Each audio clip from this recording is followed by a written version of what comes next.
Yep. Okay. So, all right. So, first things first, I'd say you should always scout. So, this would be nice if this wasn't the new patch. That's also why I told you to do it for YouTube, because if you wanted to do it today, we would have all your patches are gone, so you would have had a new VOD. Yeah. So, Yeah. in this Yeah, situation, I didn't realize. Yeah, I didn't realize the patch was coming out today. no worries. I mean, if anything, it's better for you, so because some of the things in this video will probably be fixed based off buffs and different changes. But for every game, what I do is I always scout no matter what. I think it's just a good habit to have. Okay. So about the scouting part, I do that on occasion. It's sometimes I might get caught out in like when I'm scouting for like enemies blue buff or like or pixel ward or like that. I feel a little bit hesitant doing that because I might get caught out and give them an easy first blood. Yeah, of course. So I will tell you there's good scouting and then there's bad scouting. Okay. I will tell you. You know how people? It's hard to show you, but let's see if I can pull up a bot. I can't pull up a bot. Okay. So you know how you can see my cursor here. It's a little bit harder to see, but I actually can probably zoom in on the minimap. Can I?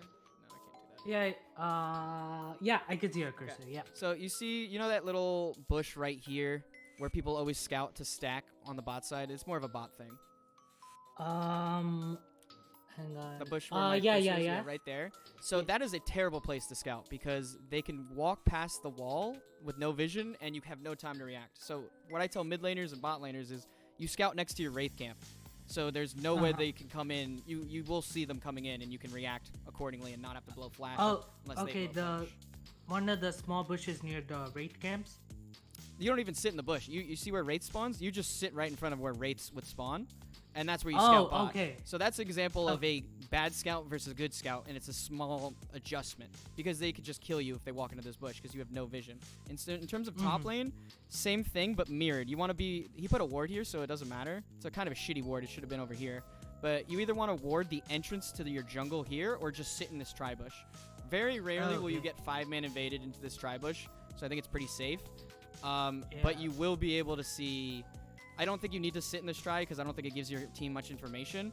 I do, however, think sitting right here is a very good scout because it'll let you. Usually they'll probably invade through this way. I rarely see people 5-man invade through tri top. Okay, so near the Wraith camps. Yeah, literally just mirror it. And don't be in the bush though, because if you're in the bush, if they hug this wall next to Baron, you're going to probably die if it's a blitzcrank. So, but if you're out here in the open, it doesn't matter if they see you. You're just acting as a ward for the first minute and 30 of the game. And it's NA, so literally anything can happen, and I know everyone invades. It's usually bot side, but sometimes it happens top. Also, as you get higher in elo, you want to scout because sometimes their jungler will counter gank and start their red, and if your jungler doesn't know it's a vertical jungle, then your jungler is going to get fucked. And a big thing about laning is playing especially top lane, is playing a 2v2 matchup well with your jungler. Yeah. So, and also to give you an idea, especially in the Darius matchup, because I actually watched the Restay video to kind of get a little bit more information on this matchup. He apparently says, it was a little bit of an older video, but I still think it's relevant, is that the Garen Darius matchup is you have to think of it more as a 2v2 rather than the 1v1, because, and the 1v1 you should lose in theory, right? He has a little bit more advantage. Yes. So you're not really playing for the 1v1. You're playing for, you want to set your wave up, and this is what I'm going to try to show you. And you did it this game, although I think you did it indirectly. The way you want to play this matchup in certain matchups, like that losing matchup, is you want to set your wave up in a way every single time so you're not going to get ganked when Kha'Zix is hypothetically going to be on blue side, like his blue side jungle, and you want to set it up where it's close to your tower, like somewhere right here in this area, when your jungler, which is Kayn in this sense, is on his red side jungle.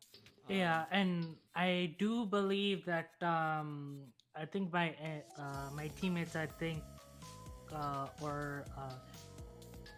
forget, but I was aware that I think they start a boosted. I forget if I was aware of that or not. And yeah, like no worries about it. Like that's just how you want to start the game. But that's what I learned from watching Restave's videos. So this is fine. We'll go into more like there's a lot of things you're gonna be able to improve on, and it's gonna be up to you to decide what you think is more reasonable for you and what your play style is.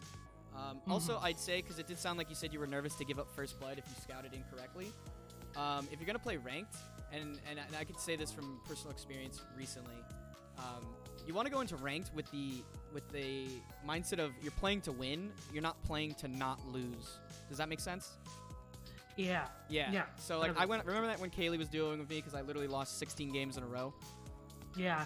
I realized I had a toxic mindset and I was playing not to lose. Like everything that went wrong just made a spiral downwards. So one of the biggest things in ranked is literally just have a good mindset and like think of ways that you can win the game, not ways of you can lose. Because if you're thinking of all the ways you can lose and how it messes up, it's gonna happen. That's more of a mindset thing though. Gotcha. Alright, so let's get to lane.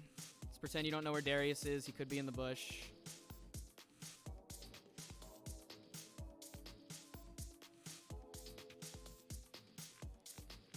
Yeah, so in this early outing, I'm not really looking to trade against the. This is already perfect. So he's already pushing the wave. Like the minute he auto attacks that minion and it's not a last hit, he's already pushing the wave back to you, which is exactly what you want. So this is good. Yeah. So you understand? Yeah, it looks like you understand that you shouldn't fight him like early or at all, really, unless you get a lead.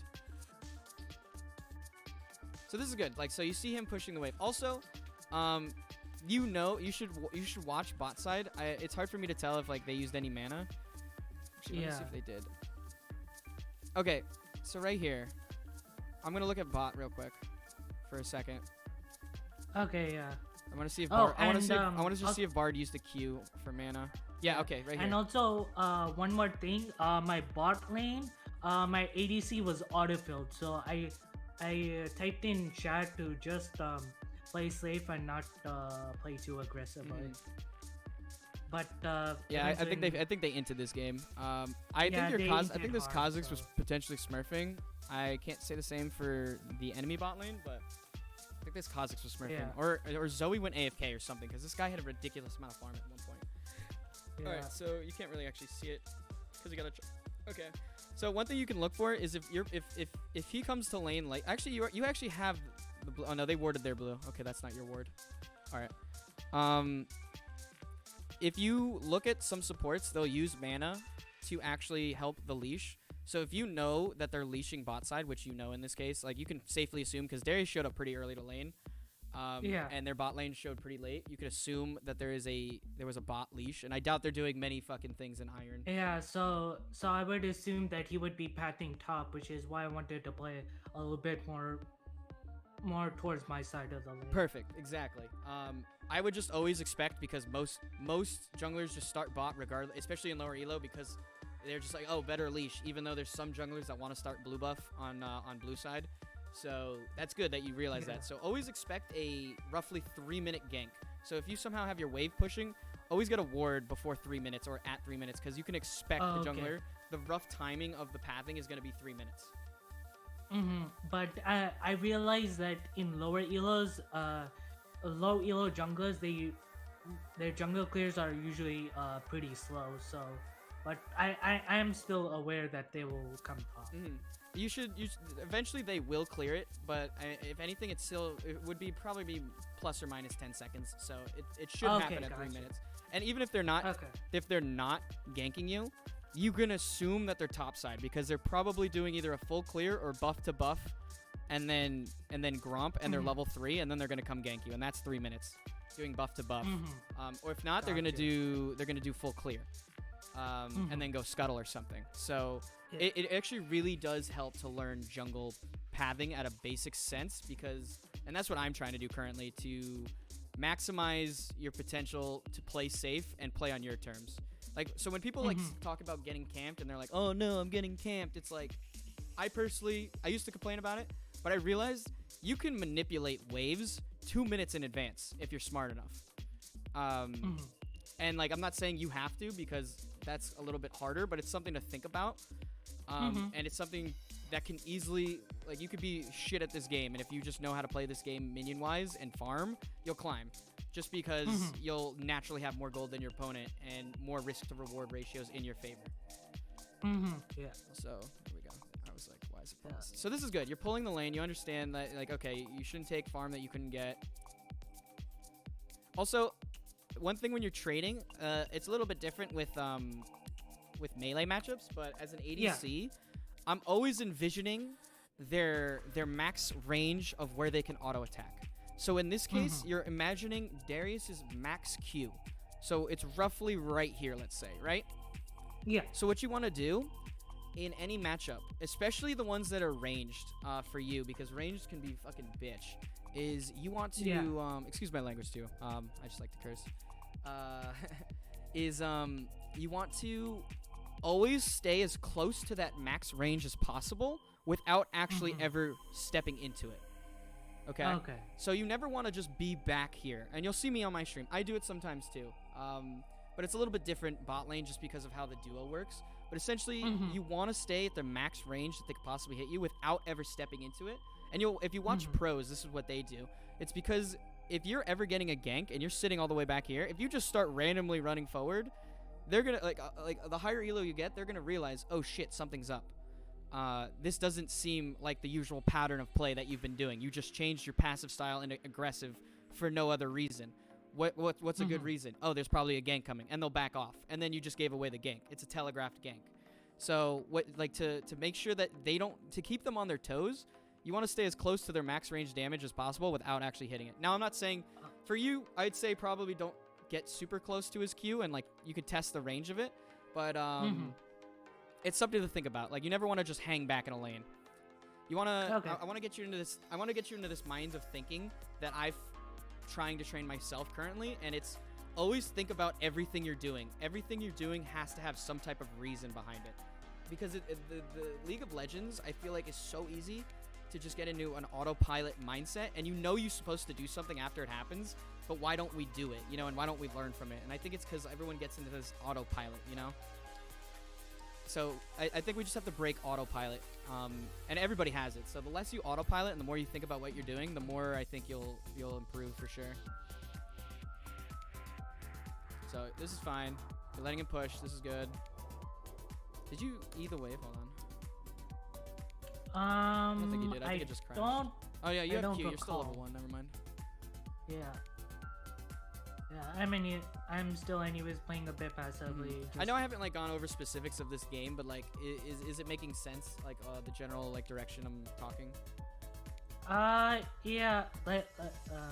Like the one thing you pointed out about being within the max range of the enemy's auto attacks. That's something I should really consider. And also what we mentioned at the start about scouting and whatnot. Yeah. I'm gonna probably give you a lot of information. You can take what you will from it. It's these are all things that'll it's the smaller things that you need to work on as you get higher elo. I think there's bigger things that you could probably get better at in your elo that'll I'll be honest, the biggest thing I noticed while watching this game is your farm was pretty low. I watched the VOD myself before uploading it, and I was totally aware of that. So my farm was I think you know your champion pretty well. From watching this, you got a lot of good kills onto Darius, but what I think you need to learn now is understanding when is good to fight and when you should just focus on the farm. So generally, at least this is how I use it for ADC. I think it can be applied top. If you're going for a trade, if you're gonna miss a CS while trading, unless it's a significant trade that will gain you pressure in the lane and maybe deny him more CS than you just losing one, it's not worth the trade. You always want to prioritize CSing minions over trading with him, and especially in a lane that you're losing, you should theoretically lose, like Darius. You want to take the minions that he gives you for free, which means if he ever steps out of let's say he's standing right here right now, so and he's level 2. He's denying you from this because I'm pretty sure his EQ is better than your EQ right now. Or EW, whatever his combo is. If he's stepped for whatever reason right here, you take that free minion and you back off, And that's why I say you want to stay on your toes, clicking a high APM and being at the max Q range of Darius, because if he ever missteps positions, that's 1 CS that you take and you back off that maybe you wouldn't have gotten otherwise. And like as you get higher in elo, it's these small victories that you need to keep taking and stack. It's like stacking 1,000 mini victories like this, and that's how you win the game at higher elo. And it's good to get in the habit of it now because it's not going to hurt you at low elo. I don't think it'll make as big of an impact, but it's stuff that you need to work on if you do want to be like if you do want to get better. So, and you've been playing this pretty well. Like you have been kind of like he could queue you here, but I guess I don't know what he wants to do. If I'm him, I would queue when you're in range because like you just want to, as Darius, you just want to crash this wave. Like it's almost 3 minutes. I'm pretty sure you can't see the timer. It's almost 3 minutes, and I can and see the timer, the fucking like you see junglers, they're top side. Like so, if I'm Darius and he has no ward, I'm like okay, his whole jungle, this whole side is dark to him. So this oh wait, yeah, there's a timer. Oops. It's right there. Yikes. Thank you, Megs. So in this situation, if I'm Darius, I want to queue this wave in and just reset this wave because if you crash this wave, it'll slow push back to him. And right now he has pressure of getting ganked. So that's just explaining Darius's point of view. Yeah. So this was small, but over time this will make a difference. At this point, I know you want to go for this, and this is what I mean. He could have done this a few times, and this is why I want to stress this. You're gonna go for this minion, but he's level 3, you're level 2. Look at all these minions here. Yeah, I shouldn't have gone for that. Yeah, you give this minion up. At this point, you've already waited. You've played it so perfectly. You waited already for this wave to crash into you, and now you're gonna take a bad trade, and it's like as if this didn't matter. You know, it's all about the patience. If you're gonna let it crash, you let it crash. If he was back here, free minion. But this is what I mean is by like always know his max engage range, because he's gonna win this trade, as you can see right here. Also, even if you do take this fight and somehow win it 1v1, you're fighting. If you're fighting him right now, you're gonna fight in his minion wave. And early game, minions beat your ass. Yeah. So and on top of Darius's damage as well, I would be pretty much almost quarter to a third of my health. Exactly. Yeah. So these are the things, and I think this is just an autopilot. Like, oh, like you're getting antsy. You feel like you're losing the lane because you haven't CS'd, and that's like what I mean. Is like, you just gotta be patient. Like you have more. Yes, he has 11 to 6 farm, but you have a lot more minions on the lane right now than he does. So you have a chance to still farm these. You know, you only want to look at like definitive CS when the wave is even, and it's like, okay, how many CS do I have and how many CS does he have? Right now, he has more, but you also have more potential farm, so you could catch back up, you know? Okay. So it's okay to wait under your tower. It's just, and see how you farm this. So also, if like the best place to freeze a lane, if you can, is literally right here. Because it's not, I'm sure you know that, it's not in tower range, so it makes it easier to farm. And he has to walk up all the way over here. And he has no vision, which makes it very juicy for a gank. Not saying you're gonna get a gank all the time. There's games where I don't get any ganks, and I've set waves up perfectly for my jungler. Yeah. But you want to play and consistently plus, in a way where your jungler's and gonna my come. jungler is a king, so I don't expect any sort of gank like once he hits this form. Yeah, exactly. And it looks like I'm not gonna lie, this king kind of fucked up. He went red form this game with Dark Harvest and mobility boots. I completely disagree, but like, it's Iron, and you can't really blame, like, you can't look at enemy team's mistakes because you're gonna see this shit every single game. This stupid ass, dumbass, bullshit. Yeah. And like that's why you gotta be like a racehorse, like just eyes on yourself, eyes on the prize. Oh, Hunes, thank you for this tier 1 subscription. Welcome back, baby. 4 months. It's good to see you. It's been a while. We're doing a VOD review here, so might not be interacting with chat as much. But thank you for that sub, man. But yeah, so you understand this. And like Ace, I do think you know a lot of these things. I think you just go on autopilot sometimes. Or like maybe too many things are happening at once and it's a little overwhelming. Yeah. So it's just that I want to keep in that focused mindset, or like, oh, I have to freeze. Is if I'm against a bad matchup, or oh, I have an advantage against this enemy champion. Like I just want to be in the zone and not like days off. Yeah, exactly. And I think you can do that. I think you just gotta. It's just all about like playing more and playing smarter. You know, not necessarily working harder. Luckily, like I think Garen, I'm gonna be honest, dude. I think Garen is a great champion to main to learn the game because his kit is very simple. I don't think you have to do race day level shit where your individual matchups like you're doing it because like he's playing it at the highest level where he needs to take the small advantages where he can because he's playing against players that know like how to beat Garen. Whereas in your elo, these like let's be honest, most players they're kind of just going through the motions, you know. No, I don't think really people know matchups. I think you do. I think you study things. I think you have very good knowledge. I think it's just about applying it now. Because I know you do, you watch a lot of Restay and like you've probably learned so much from him. Yeah. And of course Kaylee as well. Yeah, of course. Yeah, what you learn from Kaylee, play Mordekaiser. Oh, you miss Cannon. I do this too, man. I miss cannons. Cannons are so important. I seriously think that's one of the reasons it's holding me back is I miss a lot of free gold. Yeah, I miss so many cannons this game. Oh my god. So I would have just queued that. I would have just let the turret auto and then save your Q for cannons to guarantee you get it. At this point, yeah, you could probably spin this wave. So you got the rest of it. All right, so you're only down 4 CS. It's not terrible. We die for cannons. Demacia. True. Oh, Mags. So, yeah. Your APM, I can't tell from your. Are you using a mouse? Yeah. I'm using a Razer mouse. Yeah. Okay. So, honestly, one thing because I can tell just by like I can't see your exact movements. I'll try to come on stream and check it out. But I could see some things that happen with your champion that make it seem not as fluid as maybe like watching someone like Restay. Watch how Restay clicks. Actually, I could just bring up a video right now. Yeah. I think what you should do is definitely go into practice tool. I'm actually trying to do this right now. It's more important for like ADCs, but let's see. Yeah, fuck it. Let's watch this one. Increasing your APM is very important. Think about it as like staying on your toes. So the faster you can get with clicking and the more precise you can get with clicking, like next to your champion, the more fluid your champion will feel. And like let's watch Restay in lane. Let's see if he does it. So you see his clicking. You see how many clicks and how close to his champion he's clicking. Right now he doesn't have to focus on it here, but like that small moment right here. Let me see. Let's go back a little bit more. And like I said, I can't like. Do you see how precise his clicks are here and how much APM he's actually getting right here?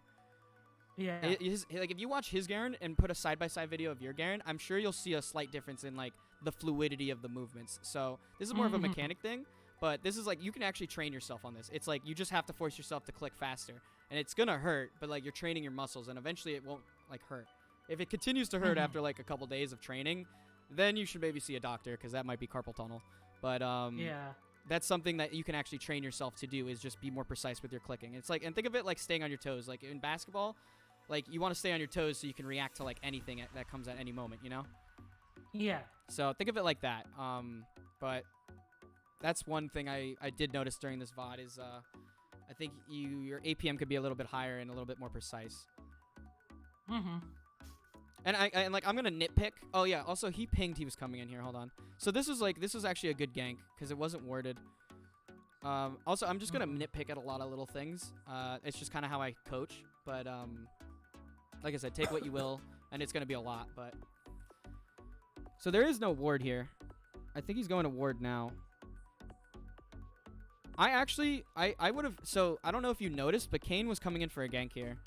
He pinged it too. He pinged it 4 seconds ago. So this would actually, this works out because the Darius misplays it and just flashes, I think, for no reason. Yeah. I think this is where that happens. Yeah, he literally flashes for no reason. There's no reason to flash there. He was safe. Yeah, I even pinged it like he has no flash. So yeah, so I know you spam ping it right now, yeah. So you got lucky. This guy flashed for no reason. You have a free summoner now. So unfortunately, this wave is going to push back because you have more casters than he has his incoming wave. But that was a good gank to walk up for. In higher elo, that Darius ain't flashing. He's just gonna walk away. So you need to know that that's a good situation to go in. Also, the wave wasn't like huge. If you had a huge wave to farm, I'd say fuck the gank. But yeah. but you set that gank up perfectly because you played the lane safe. You see that? Okay, yeah. You set up that wave that gank perfectly because he warded late, and Kayn got in for a gank. And if you were paying attention, you would have been able to. Honestly, the best case scenario there is Darius flashed, so you still got the best case scenario. But you're just gonna want to be able to. You want to back up your Kayn because he shouldn't be able to force a Darius flash. Darius just flashed because he was scared. Yeah. I wasn't aware that Kayn was still fighting against the Darius within that tribal shove. Yeah. So I was just back at my lane. Honestly, I would have told Kayn to back off here too, but yeah. it's not a big deal. He shouldn't die for it. He flashes, whatever. That's his own fault. He burned his flash. This was a good kill. This was actually a really good retaliation kill. I remember this because you know he's no flash, so you can go for the flash ignite. Good. And this is a good decision. Just run. You don't win this. He's dead. Yeah, that was a good decision. I just told Kayn to back up, but he didn't pay attention. Yeah, don't worry about it. Like your teammates are like. Here's what I do. Assume your teammates all have 5 IQ and that they're gonna go 0 and 10 every time. Just assume it. Okay. And it'll be a less stressful game. And if they do well, you'll be pleasantly surprised. And if they suck, well, you expected that, right? Yeah. So there you go. Also, okay, what do you think you should do now that you killed Darius? Just shove the wave in. Yes, shove the wave in. That's exactly what you should be doing here.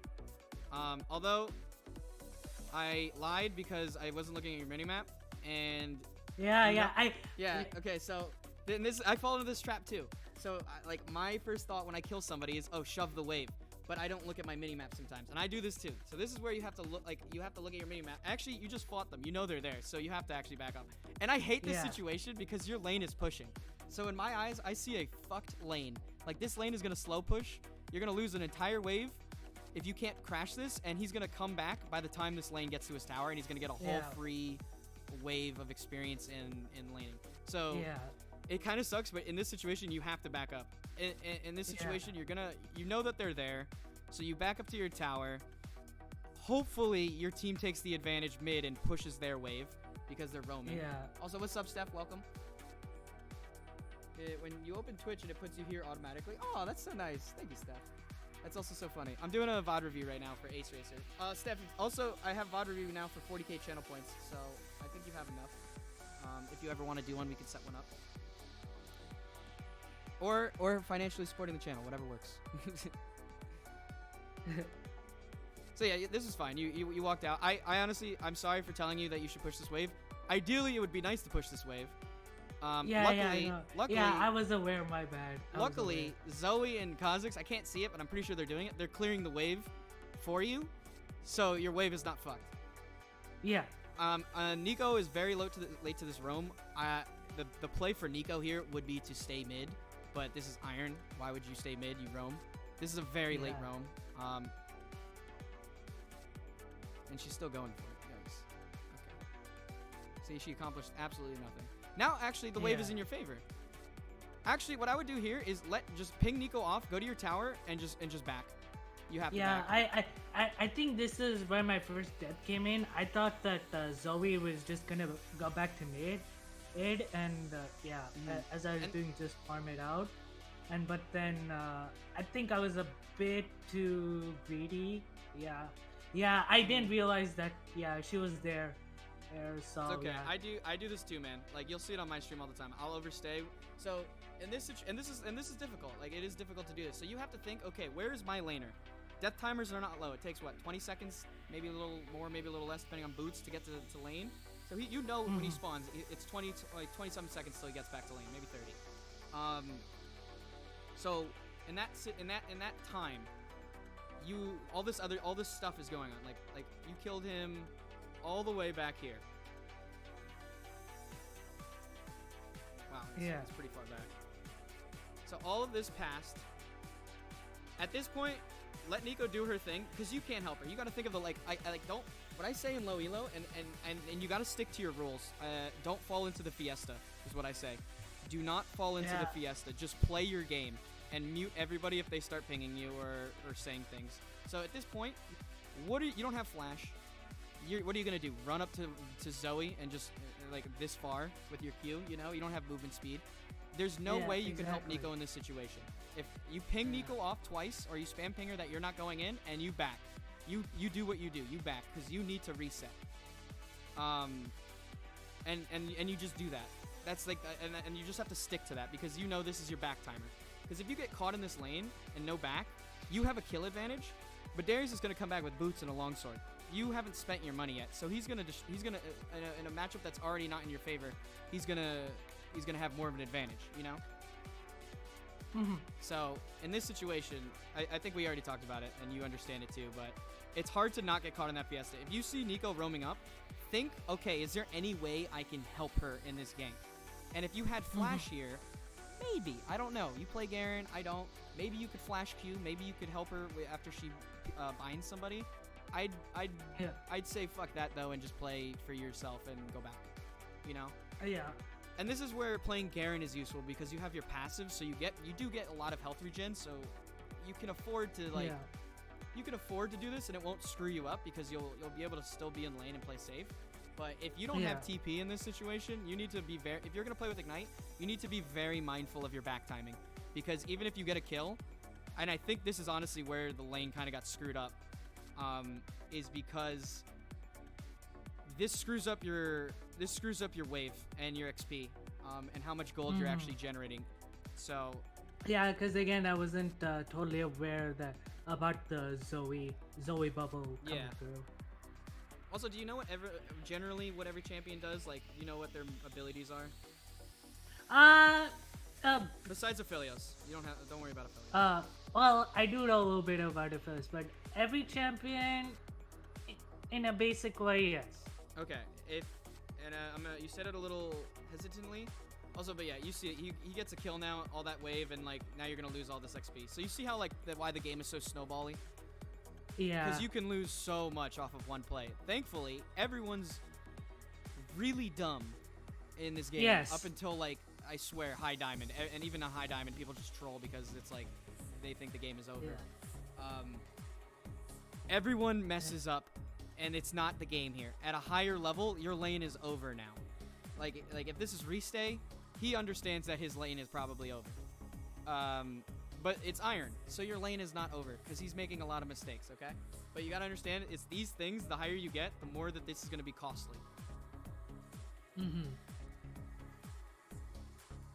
So small things matter in Iron. Yes. I don't know what Restay does, but this is how I see it. They have a AD jungler and an AD top. I think Ninja Tabby Rush is a really good idea here. Yeah, I think I went Berserker. Yeah, you're okay. Wait, I got. Not gonna lie, we're gonna talk about your build, man. Your build was something else. Yeah. Dude, you built an Infinity Edge this game. I was like, what? But we'll talk about it. Maybe it's like a Garen thing, but I don't think you have to go as far as Infinity Edge. But you went full ADC Garen, and I think it's okay. But I think there's things that you could do better in situations. Yeah. I mean, like, usually I don't go this kind of build, but like I got advice from Rick Amal saying that go full damage. Don't listen to Rick Amal. I'd say, I'm gonna be honest, I'd say if your mechanics were a little bit higher, and you could capitalize, like here's the thing, if you go Glass Cannon Garen, yeah, I'll just get like you're gonna get destroyed. You're gonna be able to one-shot somebody, but you better have a game plan to get out. So, you know? So I mean but the normal build I would usually go is first Triforce, then TMP, then Sterix, then what's the second item? And then PD? Situationally. Yeah. You get PD and Sterix? No, Dead Man's Plate. Dead Man's Plate, okay. So just so you know, you can only build one shield item. They all share the same passive, so you can't stack them. So like, you can only build an that I was aware, so I actually prefer going Sterix instead of PD because it provides more. Really? I think if you're snowballing, I think PD is better. Actually, I like PD. Yeah, for snowballing, Phantom Dancer works, I think PD, I think you could go Triforce PD in this matchup. I don't know. Also, I don't think you're going to be building Triforce as much in this next patch, just because tanks just got buffed. And I think you're going to see a lot more tanks. So I think you're going to have to ask Restay. This is my theory. I think you're probably going to be seeing a lot more Black Cleaver. Yeah. I'll definitely ask him about that. So you're probably gonna see a lot more black cleaver builds coming up, unless you're going mid lane. Actually, I feel like with the changes, he might just swap back to mid. I feel like he can get mid again. I go Bramble. He's already considering that. I go Bramble with Darius. Switching back to mid. Yeah, Bramble's fine too. I think you rush Tabbies here though, because you already gave him a kill. I don't think your buy is bad here at all. I think this is a fine buy. Also, your buys should be quicker. This is taking too long. That's also one other thing I want to be really good at, is just also trying to buy things with the amount of gold that I have as soon as possible. Yeah, and that just comes with playing and understanding how much. Like, you always gotta like think of League as chess. You always gotta be thinking ahead, because if you're thinking in the now and reactively, you're not gonna win as many games. You're gonna waste your time. Yeah, you're gonna waste your time, and you're not gonna win nearly as many games, and you're playing without a game plan. Like that. Like, why do you think CLG is so bad right now? If you watch their, like, LS talks about this. If you watch their VODs and their gameplay, the laners are not setting up waves properly at all for their jungler, and their jungle ganks are all variance based and very sporadic and like reactive. They're not as compared to like the higher level teams. They're not setting up waves properly and planning what they want to do out 2 minutes in advance. The more, and I'm saying think 10 seconds into the future. And then maybe start thinking 20 seconds, and then start thinking 30 seconds. Like, start low. Okay, what's going to happen in the next 10 seconds, and how can I affect this situation? Like that Zoe play when Nico was coming. How can I affect this situation in 10 minutes? Next 10 seconds. Take a second to realize, okay, I have no flash and no means of engage. I can't help you. I'm backing. You know? And it just comes with, and then, like, as you train yourself to think more and more into the future, whether it be 10 seconds or longer than that, you can think about more things that are going to happen in a bigger time frame, you know? Like, what's going to happen in the next minute, maybe, and how should I play for it? Obviously, it's always going to be changing because random shit happens in the league all the time. Is this making sense? Yeah, I'm writing these things down so I don't forget. Okay, cool. That's good. I just want to make sure it's making sense and I'm not just, like, talking out of my ass. Focus on CSing more than this. I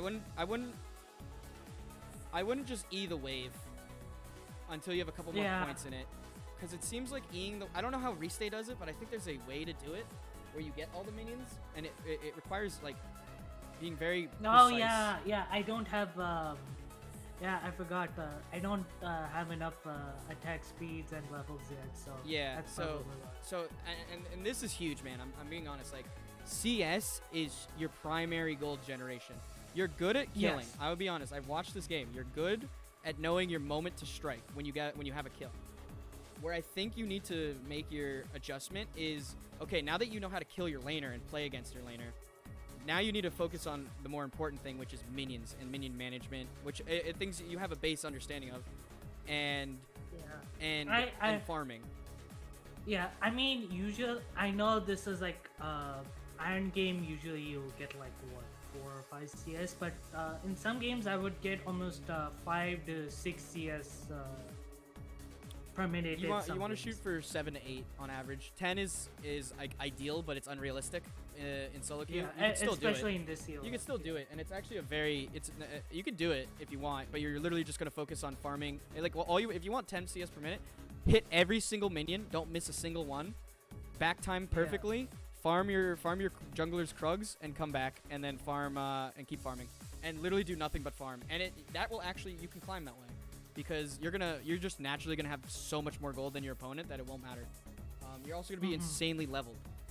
Like, that's why I say don't fall into the Fiesta, because the Fiesta is gonna last the whole game. You want to pop out and like come. You want to join the party at the right time and be like, yo, I'm level 15, y'all are level 10. Get ready. You're about to get like Demacia. That's why in my other games, barring from this game, after like lane phase is done, I just literally just go to side lane and get as much farm as possible. Because again, I don't want to be in a car fiesta. Yeah, exactly.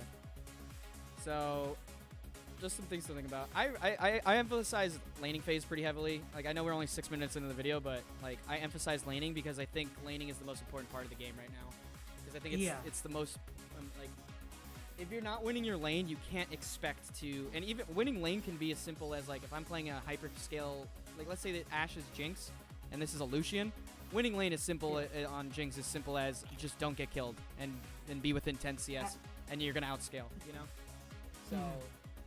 Like that's like that. This is a good push, but I think you just need to focus on farming the CS more and don't miss cannons. Oh my God, cannons are so much. Oh yeah, I felt so bad after. Don't even feel bad about it. Just like realize, like make a mental note. I missed that. And like be like, okay, like if you're gonna watch your VODs, see what you did wrong. See what you did wrong, and see what you can fix, and know that you can fix, and just focus on that for the next game. Don't even worry about trying to win the game, quote unquote. Focus on fixing one mistake that you could have done better every single game, and in the long run, you will like go up. Like I seriously do not think you should play to win. In your situation, you should be playing, and in most people's situations, honestly, you should play to improve, because if you're proving, winning will be a byproduct of it. So always just play to like do like, okay, what should I do this game? I'm gonna focus on farming this game, and just do that, farm. Okay, you farmed well, maybe you lost. And this is why I think normals are fine too. Okay, what should I do this game? I'm going to focus on farming while trading with my lane opponent. You know? And then you maybe you don't do as well that game. Okay, well, what could I have done better? Then maybe you do another coaching session, or you watch it on your own. And then you try it again, and you try it again, and you try it again. Also, read up, like, maybe there's a matchup you're supposed to win, but you're not winning it as hard as you should. That's where you go to Restay's page, and you see, okay, what is he doing differently that I'm not?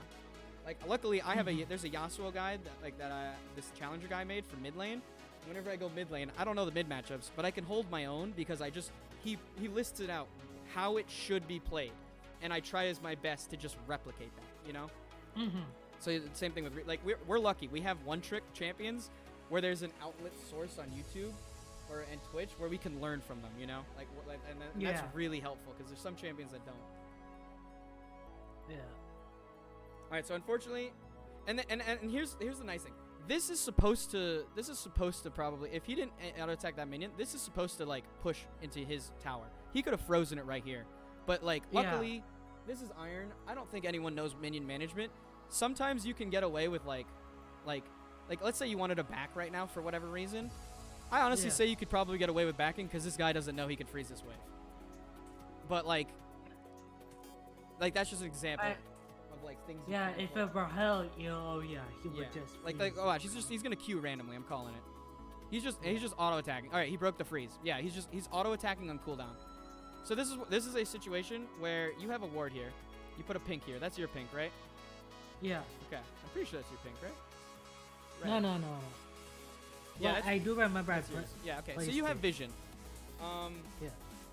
Oh, this is where I would love to have like fog of war, so I could have I'd like to show you how to track jungle, but it's I can't really tell with this fog. Okay, I totally forgot. I mean, I know everything, so it's not helping me, Megs. Hey, that's fine. I mean, like, this is my first time doing this in a very long time, so let me know what you guys think about this. Small Kappa. So this is a situation where I mean, let me see if Kha'Zix actually showed anywhere. Because this actually makes a big deal. He just cleared bot. He didn't show. He didn't back. Alright, so Kha'Zix hasn't shown. Alright, this isn't that bad. I wouldn't go further than this, though. Alright, so you're walking out of XP range right now. So what you want to do, if you have to give up a wave, because, again, right there where he landed his E, I didn't want to go for that, because if I did, I believe he would have Ignite back up. No, that was fine. What I'm saying is you're walking a little too far, though.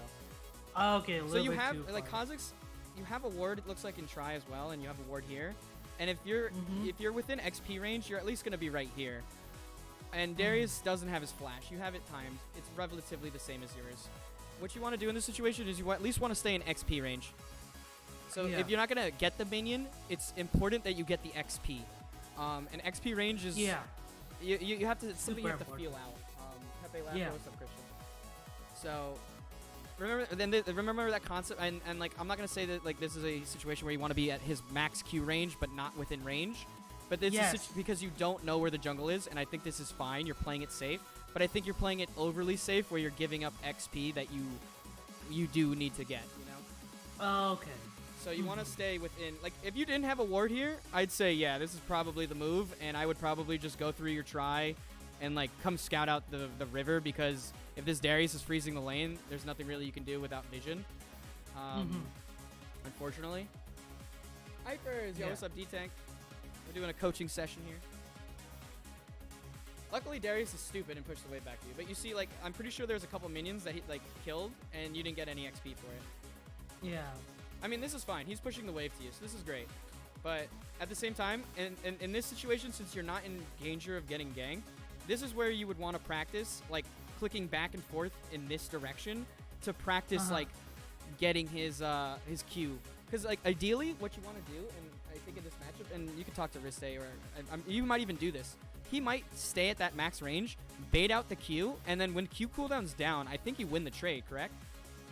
I think so, yeah, because I believe he had his hook down at that time. Yeah, so, and as long as you don't get 5 stacked autoed, so it's like, as Garen, you want to take short trades. So if you're doing that back and forth thing with Darius and staying at his max Q, let's say you bait out his Q, he misses. All right, that's a chance for you to go Q his ass, E him, Pronk Conqueror, and then just run out and use W like on his his W, you know. And let's say his Q's gonna hit. I'm sure that's where you would pop your W. Yeah. So little things like that. But luckily he's stupid and he's pushed. Like, I'm gonna be honest, Ace, he's giving you a free lane to come back. Like, he's 20 CS up. He got that free kill, unfortunately. You have a kill, which is really good. He's a kill up on you though, because you can say 15 to 20 CS is roughly a kill. So in this situation, he is giving you a free lane because he could have denied you all of this farm. He could have denied you so much farm if he was a better player. And that's like what I want to, that's what I'm trying to show to you is, like, if you're playing against better players that know what they're doing, you're going to get capitalized on your mistakes a lot more. Luckily, this Darius is like, he's on autopilot, so he's just pushing the wave for no reason. He doesn't know why he's pushing the wave. You know what I mean? When you're pushing a wave, you need to think, do I want to push this wave or do I want to hold it here? And you need to, and if you don't know why, you need to go figure out why or why not you want to push a wave. And there's tons of minion management videos on YouTube. But you need to understand why you're doing anything you're doing, and minimize autopilot as much as possible. Yeah. So this is great. You can farm this under tower. Yeah. Just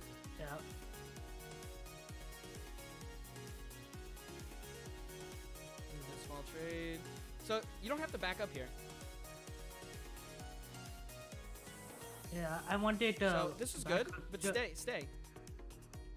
Okay. Because if he retaliates to you, he's gonna take turret shots, and you're about to hit 6. I know he just turned 6 and it's scary, but so are you. You have one more minion till you turn 6.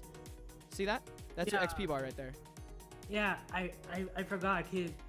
His ult is more useful once he stacks up his passive. Exactly. I mean, it doesn't even matter in this situation, just because he's in turret range. If he retaliates, you win this 100% of the time.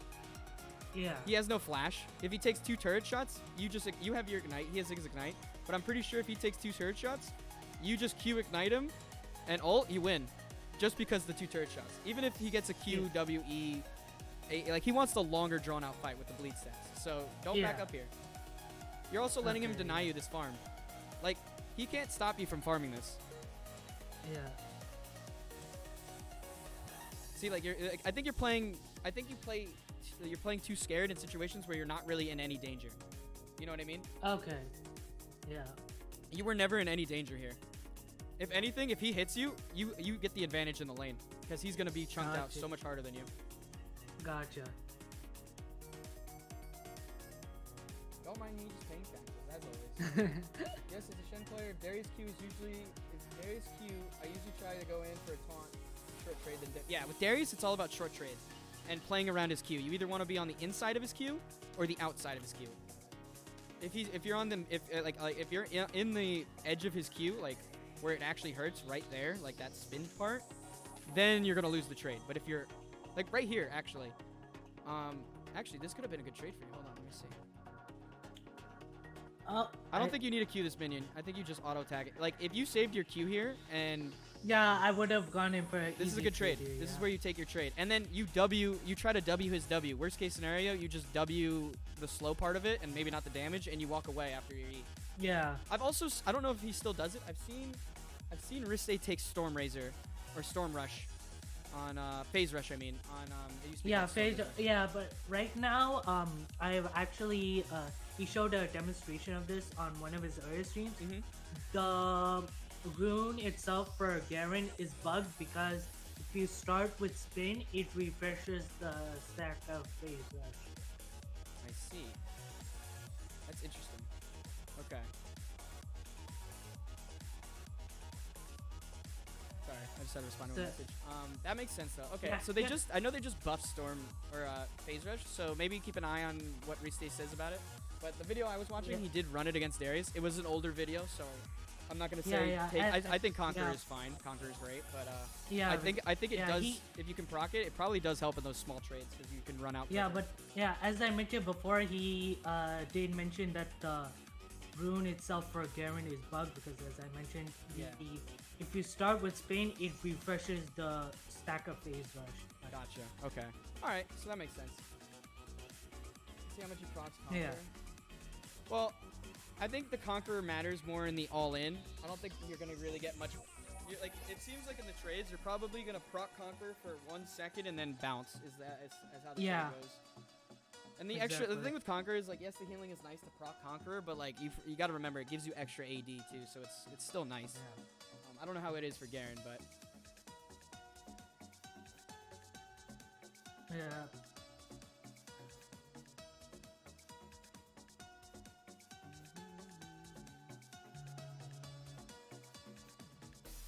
I don't know what happens here. so if you actually if you took this trade right away, I think this would have been okay. Unfortunately, there's too many minions, so you lose it. So if you took this he trade, wasted it ignite unnecessarily. you just saw him use his W. Okay. Yeah. So watch this. I don't know what his cooldowns are because I don't play top. So he just pulled you. Yeah. Unfortunately, your W is down. His Q's down. Trade now. Go Q E because you're about to do it, and you just saw him use W. And then you do it now. And what happens? You're fighting in a huge minion wave, and he procs Q and uses ignite, and you lose the trade. Yeah. Unfortunately, I know he plays this, or fortunately for you, he plays this really poorly, and you get a kill here, but you shouldn't. Yeah. Ramza. Yeah. With that minion wave, would have. Sorry, Ramza. I'll get you with the insult after this VOD review, if you're still around. But yeah, so you need to trade around cooldowns, not like whenever you feel like it. It seems like because your trades just seem very random. Sporadic. Yeah, like there's no purpose behind them. Like or no, not even. There is purpose, but you're hesitating, I think. And as they say in God of or in the Book of War or whatever it is, hesitation gets you killed. I actually that's really good advice because I use that all the time. I've noticed on plays with Yasuo, if I hesitate and don't immediately go for what my instinct tells me to do, I will lose and die. But if I had done it immediately, it probably would have been okay. So, but like you also gotta use your you gotta use your brain. So I think you understand this part here. Like unfortunately this happens. You dodge the Q. This is where you trade. He even W's right here. You have a win even with all these minions. I think you Q spin. Unfortunately, this happens. I think you get it. Yeah, I and even Oh yeah, here the minion. You see? So like it was. I think you thought about trading because I think you saw the W be used, but I think you're just hesitant. You know? Yeah. Luckily, he takes a turret shot or two, and he wastes his ignite. Luckily, he doesn't have flash, so he can't flash ult you. This was well played by you, by the way, I will say. Because he's proxying you for no reason. You notice he's taking a full minion wave. Q, he can't ult you. You ult him, boom, there you go. Yeah, what's nice about it? I literally have everything up. Yeah, what's nice about this, you didn't even have to waste ignite. And look at this. You're even. This puts you even with him because he's still farming more than you. Do you see that though? Yeah. You have a better score. But this lane is still even and still slightly in his favor because you don't win this matchup.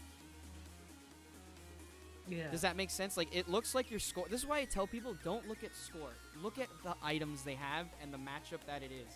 The person could be 0-6 with 250 farm, and they're gonna have more items and more impact on the game than your 5-1 mid laner who has 100 farm at 30 minutes. You know? So like always remember that. It's like so I think you understand how to kill people, but I think the game is much more based around understanding minions and gold and efficiency. So at this point, because I would just push this wave out.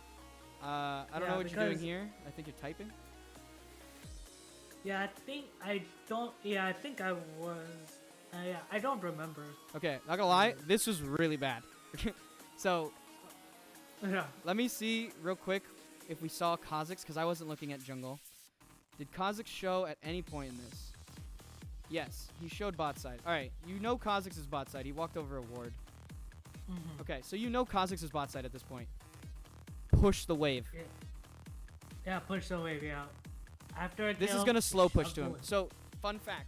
When a wave crashes into the tower, once the minions meet back in the center, the wave, the side that it crashed on is going to be the slow pushing side. Unless manipulated. And when I say slow push, I mean it's going to take 3 waves before it hits the tower, and it's going to be stacked up between of 3 waves. You mean Darius's wave? No, in this situation, your wave crashed in a tower here. So you see this? Okay. Yeah.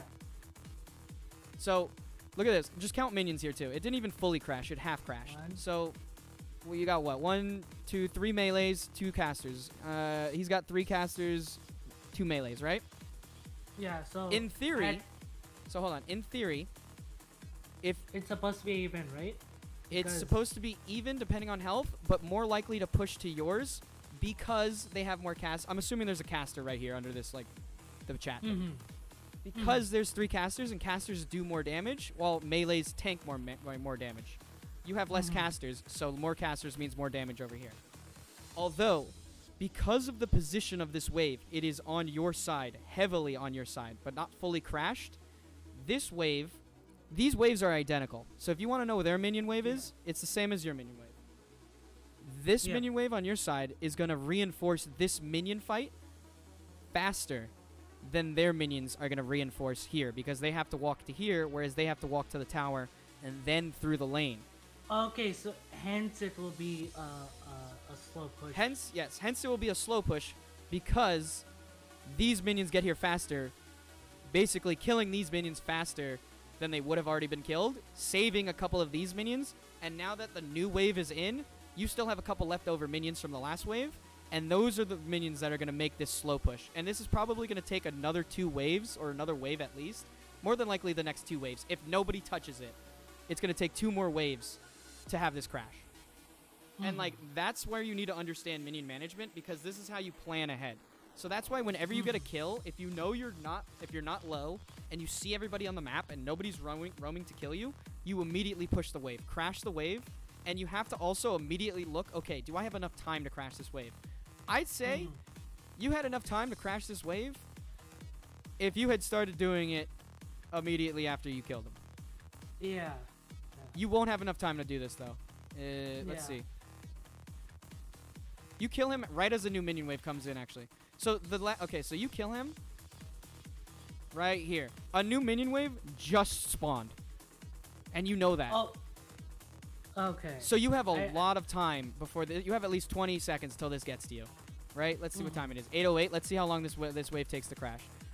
So immediately, what you should be thinking right now is all of your abilities on cooldown. As long as you know where the jungle is and you see the mid laner, you see Zoe, and you saw him bot. If you're looking at your map every 3 to 5 seconds throughout the entire game, which you should be, you would have known that they are bot.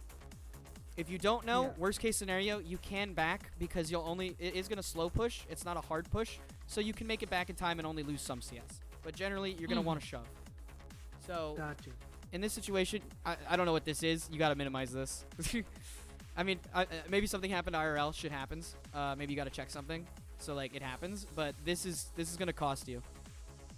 Yeah. And you're still not pushing. You're just kind of idling here. So you see how you see you got 1 minion left, 2 minions. See how these are the leftovers with the new wave. This is going to slow push. Yeah. He just spawned. He doesn't have TP. This is also super important when you're playing someone with TP, because if they have TP, watch Kaylee. Kaylee's really good at doing this. If she understands that they're going to TP, she plays it like chess. she understands that they're gonna TP. She's not gonna hard shove the wave sometimes. She'll just be like, they're gonna TP because they're gonna miss out this wave. And if she's running Ignite, because when you play Ignite, you don't have the luxury of being able to just come back to lane and not lose, like not miss your wave. If you're running Ignite, you need to understand management of the wave, or you're gonna miss out on a lot of gold. And it's not worth the gold that you make up in the kills with the Ignite. Gotcha. So you should be shoving this. Auto attacking on cooldown, but not missing farm is the ideal way to do it. Yeah. Okay, so it looks like when you have a longsword and 3 points in E, a full E rotation doesn't kill the back wave.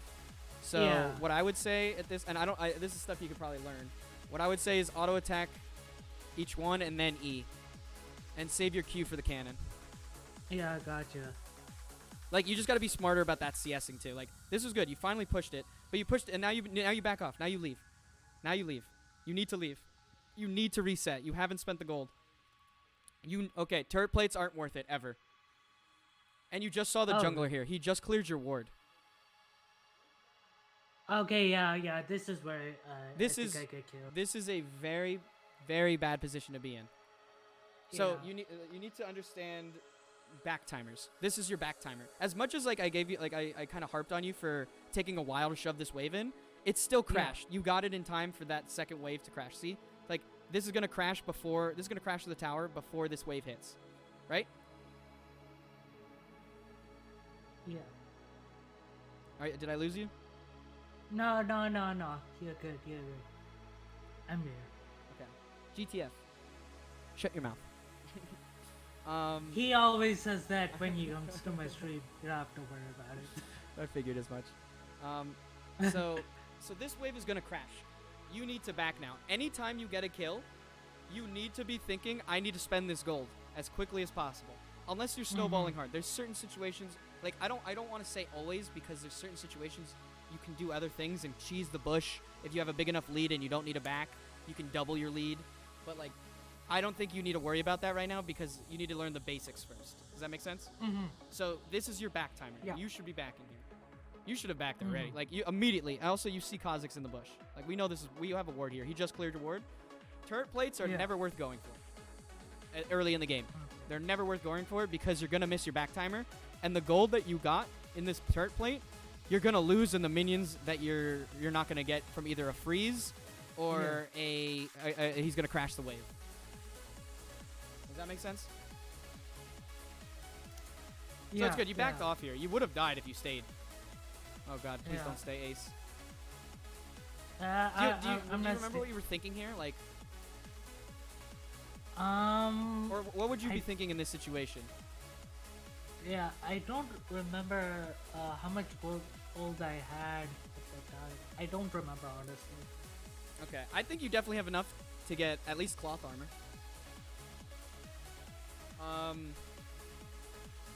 And like I said, Ninja Tabby would be great this game because you have a fed Twitch who's auto attack based. I wouldn't even worry about like I know your bot is feeding, but like, and it looks like you're doing well with 2 and 1, but there's a lot of things that are costing you this lead. You actually don't have a lead top lane. Does that make sense? Kind of. So you see how he has 50 CS? Yes. And you have 30? Yeah. And I already have like 2 kills up on him. Yes. Oh yeah. He has an item advantage. He has so one, because you don't reset here, he has an item advantage. Yes, correct. Yeah. 2, how much CS is a kill worth? That 10. It's okay not to know if you don't. Yeah. Okay. So a kill is roughly between 15 to 20 CS, give or take. Depends what minions you're farming. But give or take, it's between 15 and 20. So you always need to. I honestly don't know anymore. What's up, Takitsu? Welcome, guys. If you're new, we're doing a VOD review here for our buddy Ace Racer. Yeah, since they changed CS gold, that's why I say roughly 15 to 20, depending on when it is in the game and which minions you're killing. But essentially, minions are more important than kills, because right now he has an advantage, not only item advantage because he spent his gold, but because he's farmed better and managed the wave. I'm not even going to say manage the wave for you, better because he hasn't managed it properly at all. He's just farmed better. He has a CS advantage, which equalizes the 2 kills you have. So take your 2 kills and add 30 CS onto what you have. Okay, yeah. And so that's how you should that judge. point- That's how you should judge where you're at in relative to him. You have 60 CS. He has 50 CS, but you haven't spent your money yet. So he's gonna win if you don't back. Does that make sense? Yeah. So that's one thing you should definitely like memorize is that CS is 15 to 20 CS. A kill is 15 to 20 CS. So if you're gonna lose that much CS or more to get a kill, also you have to realize that you also get XP with minions. So I would even argue the 15 CS gold value wise is the same as a kill, but you're getting XP on top of that, which values that even more. So I'd say a kill is worth even like less than 15 CS in my opinion. You know? Does that make? Because like I could, like as a Yasuo bot lane, I could go 5-0 man, but if the top laner managed their wave well and they're getting a lot of solo XP and never die, if I go top lane as 5-0 and there's an 0-3 Garen, well guess what? I'm level 9. He's level 13. I still die. Yeah. I'm still screwed. So that's the advantage you have to take top lane, is that you need that XP over these kills. So let's keep going. Like unfortunately you didn't reset here. I think I went on this point long enough, but I think you get it. Yeah. Unfortunately, you couldn't get the reset, so now you have to play whatever. Your jungler's on your top side, though, so you might be able to get a gank. You can assume he's going to clear that pink. Kane's in the area. You see it. Kane's half health. Ping him off. Ping him off. This is a gank you don't want. He gets Q ulted, he dies, and you're lane. Yeah, oh no, I think I actually get you pinged, you're going in. Kill off of this if I remember correctly. You guys shouldn't fight this. Yeah. Okay, so this is bad. At least this is how I see No, yeah, I think we backed off here. You shouldn't even ping to go in here. So you see Kane's health? Yeah. We didn't want to greed for killing their damage. I'm willing to bet you don't know where the jungle is. I wish I could show you with the Fog of War, but I'm willing to bet you don't have and that's okay. But that's what I'm saying is like one of the biggest things that I struggle with is taking fights when I don't know where the jungle is. So I'm thinking too one-dimensionally. I'm like, I can win this fight bot lane. I did all the Korean math in my head, and I win this 2v2 or 2v1. Then jungle pops out of a bush, and I'm dead. And it's like, oh shit, I forgot about that. And then I'm like, and then you could complain, oh, jungle difference, but it's like, no, you took a stupid fight. So you want to fight when you know where the jungle is, or if you know you win a 2v2, which you guys still don't win the 2v2 yet, you take it with your jungle. But this is a dumb fight. You waste even more. You lose 3 minions off of this, probably. Yeah. Now they realized after seeing the and like this isn't a big deal. This isn't gonna win or lose you the game here. But it's this plus like those few minions you missed early game because you played passively when you shouldn't have. And it's these things that stack up over the time of the game that will cost you the game. You know what I mean? So it's like these small things. If you just adjust these small things and you adjust enough of them, like you will substantially improve.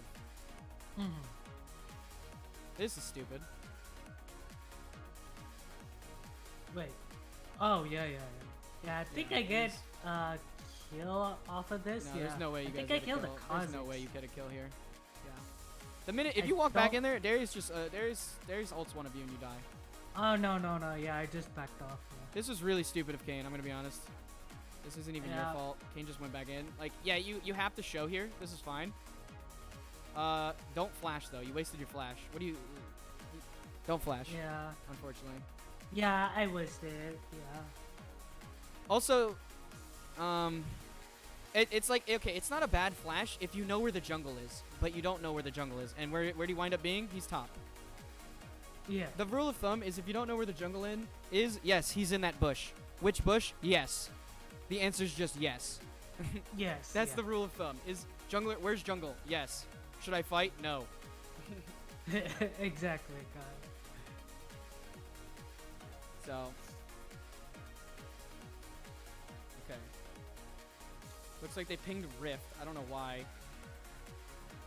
You get a little bit greedy here by stepping up. I don't know. You have a ward still in that bush, it looks like. Okay, so this is fine. You have vision.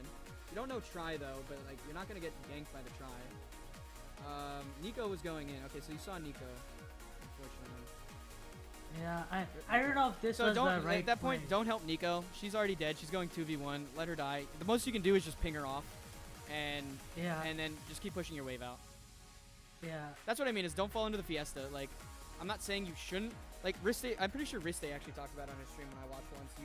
You need to move your you need to move to your screen to see what's going on. Evaluate within a second or two. Can I help this fight? And if not, immediately go back to pushing your wave. If you cannot rotate, you need to be doing something else. And you need to, like, and that's why you see so many low elo players struggle, is because they can't decide on something, or they make the wrong decision too many times. It's like, oh, I'm gonna roam now, and then they roam so late, and they didn't even push their wave, and now it's fucked. Like, that's why people are like, oh wow, GG, better mid. But it's not really better mid. It's just the guy pushed his wave in. Your mid laner can't follow, and then by the time he farms the mid lane, like, he's already too late for the roam. So the best play at that point is to just push the wave, and just hopefully communicate to your laner, hey, my guy's roaming, be careful. You know, for example. Yeah. All right, you need to back. You need to back. There we go. Yes. This is a long overdue. We talked about this. Long overdue. You finally got it. Unfortunately, they got Rift. This is going to suck because they got Rift, and you know Darius has Rift. They're probably going to use it right now. I was aware that since they got Rift Tail, they were going to come up top anyways. And this was the surprising thing. After buying and going back, sure, they got tower planes there, but they didn't get the tower. Yeah, they shouldn't be able to get the tower off of one Rift, luckily, because you have 5 plates. I think Rift is like 3 plates at most. And then you should we already talked about this. You got to minimize your timings here. All right, I know you're building a Triforce, so the double dagger's fine, but I really think rushing Ninja Tabby here helps you win this lane. I'm gonna be honest. I think if you get Ninja Tabby after Phage or something at least, and you also went Zerx this game, so I don't like if it was an AP mid or an AP jungle, I'd say all right, maybe Zerx because I don't know Garen. You know Garen more than I do. Yeah. I personally think Ninja Tabby's so overpowered because it blocks 12% of auto attack damage for for the gold value that it has, on top of giving you some armor. I should be like a little bit more aware next time. Like if I'm like super fed and against my laner, in this case not, I can just rush Zerkers. If not, then Tabby's Mercs. Exactly. Yeah. Exactly. Perfect. And who knows? Maybe Greaves might be better on Garen this patch, just because I know they changed his W to be more resistance. No. It's promoting a different play style, but building Berserker Greaves is still a viable option. Oh, I know it's viable. I personally don't think it's, if you're not gonna go like PD second, because you need some, like, here's the thing, you're glass cannon. You need some type of defense. Like, that's why I will always build PD over Static Shiv on Yasuo. Because Sterix, in my opinion, I know you like Sterix. Sterix, in my opinion, I don't know if Restay builds it a lot, but I think it's just too it's better, but it's too costly. And you build it probably like third item usually. Maybe in this case you could get it second. Yeah, I usually build it third item. Yeah, and like for Yasuo, you would get a Static Shiv and then build it third. And like at that point though, like you need the shield much earlier into the game. Like think of PD early as like a counter to Darius true damage. That's like 360 damage from his ult that you're just not going to take because you have a PD. God. And it scales, so it goes up to like 700, I think. I think I misread it, Ramza, but I just like Keck W. I'm home from work now, and I gotta pick up my arm in an hour. We can do mine if you want. Well, you need to bowling. It's a new patch, so you need to actually get a new game file. But we could probably, if you have a game on this patch, because it dropped today, we could do it after I'm done with this. But it sounds like you're busy, so let's probably plan it for another day. And we could do it earlier in the afternoon. Yeah, so you're gonna have to play new games. It's a new patch. Things are gonna also. This is probably gonna be one of the biggest patches of the year too, I think. I'm interested to see where meta goes after this. It doesn't change anything for me as Yasuo. And I might dabble with the Sunfire, but that's about it. Alright, let's speed this up. He has Sheen. Good push. You don't know where you're... Also, when your laner's missing, ping Mia. I don't think you've missed you Mia ping at all of this game. Yeah, I don't think I did, yeah. So there's a lot of little things that I think you just need to, like, be aware of. Is, like... So, like, make a checklist when you go into a game. Is, like, okay, am I tracking my laner? Like, okay, looks like every time he goes Mia, I ping... Like, anytime I'm auto-filled mid, I'm pinging Mia like it's my job because I know I'm not going to win mid because it's not my primary role. And I know mid is all about pushing and roaming. It's all about pushing and roaming. So if I get pushed in, I immediately spam ping. Everybody, I have no idea where my laner is until I can't ping anymore. Because I did my job. I'm like, look, you're going to get ganked, and I can't do anything about it. So one thing I think it seems like there's just a lot of little things that you just need to remember to do, and you'll be fine. Like, so like your checklist. Do I know where my laner is? No. Spam ping Mia, you know? Do I know his cooldowns? Yes. Okay, look for trades if I have an advantage. My back timers, what should I be doing here? Do I have enough time to push this wave in? Yes or no, you know? There's like a lot of little things that you just need to like, if you make the better decision more consistently, you'll climb easily. Because whenever you are fighting, you do play the fight well.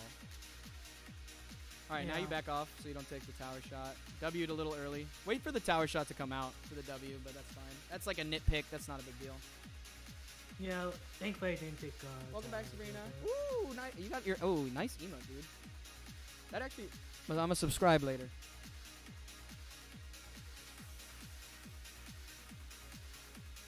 Personally, I don't think you win this because he's got Sheen. Oh yeah, I did. Actually, realize what's his Q that, cooldown? Let's see. Yeah, I have to be aware of. That Always as press well. tab. Always keep track of where your laner's at. Yeah. Oh, he just W. I There's the Q. Did you dodge that? Hold on. don't know. No. Okay, yeah, he missed his. Not a Q bad as trade well. though. Not a bad trade. I think you W'd it, which is good. Oh no, you didn't W it. But I think I got the advantage on that trade. That's a good trade. Stop the ignite. Yep. Nice. You actually played this well. Maybe you do win this trade. See, like, I don't know this matchup, so like, it looked like he played it pretty well. I think he pulled you when he shouldn't have. Because he didn't. It looks like he doesn't have W. Yeah, I think he didn't have W. Yeah. And then. So it looks like when he doesn't have W, you win the trade. All right. Yeah, Like, see, and this is Q what I mean. as You just well. 1v1'd him, and you shouldn't be able to. But like, you're playing the matchup better than he is. A better Darius, you probably lose that, but like, you took advantage. Good job. Yeah. And now you push the wave. Good. I wouldn't go for the turret plate here. Actually, Okay, cause yeah. if So Cause on, so that's one I'd thing, get like, demolished and then just back off. Yeah, and here, like, I didn't know why Kane was coming to help me top while Drake was up. He actually, you could get the first tower here. I think he wants to trade first tower for. I didn't realize the timer. This is actually not a bad call. Hold on. Yeah, I think we get tower here. So yeah, that's what I was saying. Like, Okay. yes, no, that makes they sense. got I wasn't 50 looking at timer. That was actually he wanted to trade Drake. So you know he's bot. You actually can finish this tower. Yeah. Yeah, Finish the we tower. just wanted to shove in. This is first Shoving the tower. This wave is hard. good. This is good. Yeah. No, you trade first tower for Drake. He flashed. What? Fight him. You have 2 levels. Fuck the item difference. You have 2 levels on him, and your Kane's here. Although your Kane might reset his ult on him. No, I think with Kane being low at this point and Darius being full of health, he could take the. Actually, he 1v2 still has his quickly. ult. You don't. This is fine. This is fine. I think you probably could take a small trade and then leave, but it doesn't matter because you want to reset. I was thinking you had your ult. This is fine. You played that right. Never mind. Never mind. I thought you had your ult. I immediately just saw you were level 10 and he's level 8, and I'm like, yo, fight his ass. Because you have such a level advantage on him right now. But do you see that level advantage you got because you killed him twice and crashed the minion wave twice? Yeah. Now you have a 2 level advantage on him. And you caught up in CS. Now imagine if you did all of this that you just did to catch up, and on top of that, you played the lane correctly, you would have an even bigger lead than this. Yeah. You see that? So everything that I had said before. About like all the things that happened here when you weren't farming correctly when you should have, when you took bad trades, when he forced you out of lane, when you died. All that stuff, if you fix those mistakes, you have a massive lead here. And I honestly think this game is winnable. And it's still winnable at this point in time. But, I think you itemized a little poorly, to be honest. That I was like totally aware of. Your jungle's gonna int. I'm gonna be honest. Like your jungle's level 6. Like, don't ever listen. If your jungle's level 6 and at this point, I don't really pay attention. Yeah, to at this what point, other like, people don't say. listen to his calls. Yeah. He doesn't know what he's doing. Also, that's a fine back. You could have stayed and maybe saved him, but I think you backed fine. You traded. It wasn't worth it. Yeah, no, it's honestly. fine. You needed a back. You trade 1 for 1. It's fine. They probably get that tower. They're rotating mid. Probably looks right. Yeah. Yeah, it's fine. Also, it looks like Kha'Zix is just. Yeah, I think Kha'Zix is smurfing because of how much he's power farming and still ganking. So. Yeah. But also, don't worry about smurfs because there's Smurfs everywhere. Eventually, you're gonna have to play them. Yeah. I to be quite honest, I don't really care who's playing. I just want to play the game out. Yeah. We'll do this for probably like 5-10 more minutes. I'll try to go through the rest of the video because I think at this point, this is like different things that as a Garen player, I think a Garen player would be able to tell you better than what I would do because I don't really know how Garen would play this. I can tell you your itemization and laning phase is pretty good, but overall, good laning phase. Could be better though. Could be a lot better. And if you learn to take it a lot, like those situations a lot better, I think you can carry these type of games. This unfortunately, I think you overstayed. The tower was gone. Just leave it. Yeah. You're going glass cannon too, so you can't just like run in 1v5. Unfortunately. Yeah. And you still can tank a lot of damage because fuck Garen, man. I hate this champion. Yeah, because I have my passive, obviously. No offense, I hate Garen. Just destroys me as Yasuo. All right, yeah. I mean, you had to use your flash. Like, you burned your flash when you shouldn't even be there. So now you have no flash for 5 minutes. You see how like costly that is? Yeah. Like one mistake costs you a 5-minute cooldown. Luckily, you're Garen, so you can just passive heal. Yeah. You just need I don't know why this Kayn is here. This Kayn is just taking your farm at this point. Yeah, I don't. Also, you know that they're there, so you should just not be here either. So like that's what I mean is you need to. Yeah, I overstayed here. I think. I remember that. Yeah, I overstayed here. Oh, you went back. Luckily, they yeah. went in. So. Yeah, Unfortunately, your whole jungle. Once this tower's taken, you become a lot more susceptible. Like this entire top area is, if it's dark, you have to be careful. Yeah. Also, I should have. I'm wondering what your ward. Well, your ward score is 6. That could be better. Yeah, that's one other thing wards. I really want to improve on is improving my vision score. Basically, whenever you have a chance, whenever you're not doing anything, you should look to ward. Like if you push the wave in, go deep ward their jungle. If you don't think their jungler's top zone. Should have insta silence Kha'Zix. I mean, hindsight 2020, but also you should just not be here. If that makes sense, Meg. Yeah, and plus it's 1v3. So. Yeah, like hindsight. And that's what a lot of people I think like stupid things that people make is like, oh, hindsight. I should have played the micro like this. But like you got to look at the bigger picture. It's like, or just don't be there. And I think a lot of people look at their own. That's why I don't like people looking at their own VODs because I think they'll just see, oh, this is microly. This is how I should have played the fight better. In hindsight, 2020. But in that situation, why not just zoom out and be like, okay, what other information do I have? And when you observe all the information, oh, I have no idea where 3 people are on the map.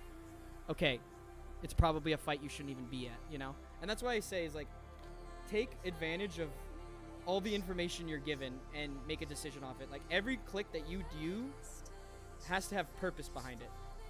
Or I mean, it doesn't have to, but like the highest level it does. So like, and that's what we're eventually striving to be is as close to the highest level as we can be. So your movement needs to have purpose. Is essentially what I'm saying. Does that make sense? So yeah, it has to have purpose. And it's as simple as staying at max range Q to bait out his Q, you know? Or if he has flash, respect the flash hook if you're not within your own tower range and you know he could one-shot you, you know? Yeah. Some stuff simple as that. And yeah. So we'll go through this part. A good kill. Bard just inted you. I remember that. Like this is what I mean. It's like stupid shit happens like this. where you just get free gold Yeah. from people. Exactly. and like this isn't a hard, like you're 4-1, and you're probably doing, besides Nico, the best on your team. But there was a lot more you could have done to extend this lead, because they're just like half these kills they inted you. There was one, you had one very good one-on-one. The other ones were just very bad plays by the enemy team. So let's assume that they're gonna keep making bad plays because it's Iron. If you fix your mistakes and make your play better, not only are you gonna make your play better, you're gonna get people inting you, and you're gonna get more gold in general. Yeah. You know? Mm-hmm. Shut up, chat. You guys are so stupid. And also this is gonna be on YouTube, right? So I can you can always up. like look back at this if you want to. Okay, perfect. At this point, go for the execute. This is a run down to their tower, waste as much time as you can kind of play. Yeah. Okay. So at this point, instead of just going towards where the tier 2 tower is, I should have gone through. No, this is fine. I mean, at this point, you can decide whatever you want to do, but you're fucked. Don't even think about what you should have done here in this run. The minute that they showed, like, at this point, it's like, okay, hopefully you can execute, but you couldn't get the execute off because he tagged you, so you can't execute the tower. That's what I was saying. Because at this point, the problem is you're farming this. So let's back it up. Your entire, you actually see Zoe here. You have vision of her. Because you have a tower. Because she was there at the. And Kha'Zix is right on top of her. So you have vision of both of these people. Yeah, I should have. I think you didn't see this, and that's fine. You just weren't looking at your map. Yeah. And this is what I mean. You should get into the like, if there's anything I could, like, I'm gonna be honest. Kaylee actually gave me this advice. It's in her bio, and people, like, one of her questions is, how do you get better? And I literally think she just typed out, I'm gonna be honest. The one thing I did that changed my gameplay was just look at the map more, and that changed. Like, that actually helped me a lot. I'm not gonna lie. Like, if there's anything you're gonna take away from this, it's just look at the map more. The map is where you should be looking to get your information of the game and to do anything you want to do. This screen is where you actually action what you want to do. But to make decisions, you need to be always looking here and evaluating what information you have to work with so you know what to do in here. Does that make sense? Yeah, look at the map. Also, if you don't have your map size the highest it can be, you should do that. It's in HUD settings. I think it's at its highest. It's not very high, but you should make it high. Yeah, it doesn't really make too much of a difference, but anything helps. So yeah, this and this is also really important. You need to, if you're 4-1. You do, like, as much as I said, like, you could have had a bigger lead. You have a pretty nice lead right now. You have a Triforce. He doesn't have a Triforce. You need to protect your lead, and this is something I suck ass at. I will get fed on Yasuo, and as chat will say, I literally run it down and give up a 600 gold fucking bounty for no reason. Yeah. I get too cocky. Yeah. That's what happened in this game as well. Yeah, exactly. So, Ramsey, that was funny. In this situation, you just shouldn't be here.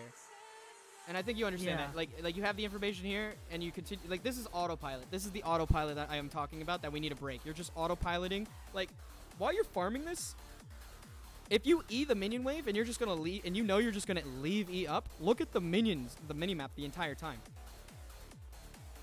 While you're Eing a minion wave, just look at the minimap. You know, because, like, you don't need to micro anything while you're Eing. You just spin. You know? And that's why I think Garen is a very good champion to learn the game on, because you don't need to actually pay attention to, you shouldn't have to pay attention to farming. So what I'd say for you, the biggest thing to take out of this lesson is look at your map a lot more. Practice CSing a lot more. I think you're fine killing people one-on-one. I think you know when you can and you can't. Think about trades. Think about cooldowns. You need to be trading off of their cooldowns.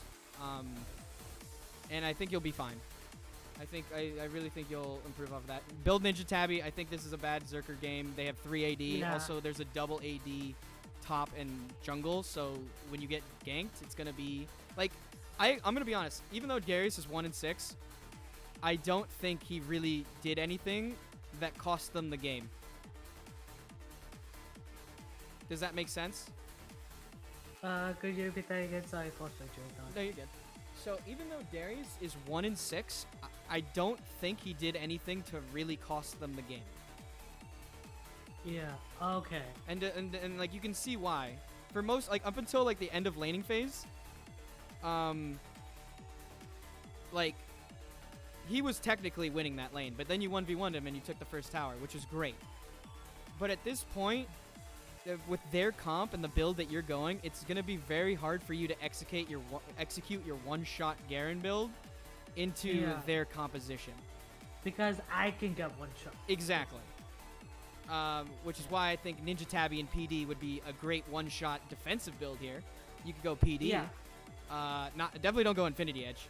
I'm gonna be honest. I don't think you should ever build Infinity Edge on Garen unless you're literally like 20-0 and you're just trolling and having fun. Yeah. It's too expensive. It's not worth it, and it just gives you crit and more damage while your E actually scales off attack speed, which is what you get with the Zerks and the Triforce for, and it's already maxed out at that point. Also, I'm pretty sure if you get Zerks and Triforce, PD is overkill in terms of maxing out E. Like, yeah, I mean, no, because after I get those 2 items, I just go straight to defensive items, like I mentioned. Yeah, I would try Black Cleaver Triforce depending on what it is.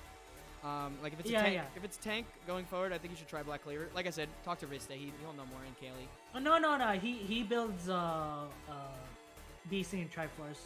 Yeah.